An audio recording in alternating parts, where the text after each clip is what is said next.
ek en hy het dieselfde siening oor die lewe.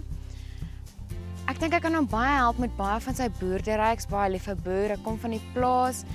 En ek dink ons albei is mense en ek dink ons het net dieselfde eienskappe en ons kan praat oor dieselfde tipe goeders en ons hou van dieselfde dinge.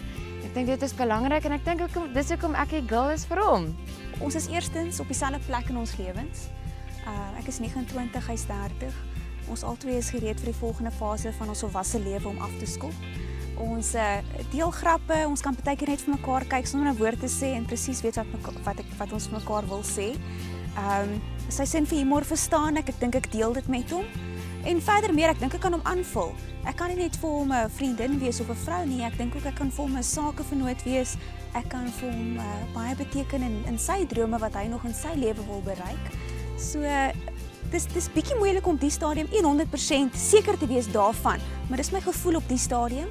En teen die einde van die dag is dit sy keuse, maar dis hoe ek voel. Ek voel ons kan mekaar aanvul. Ek voel ek kan vir hom 'n beste vriendin wees, 'n vrou wees, ma van sy kinders, maar ook 'n sakevernoot en 'n geestesvriend.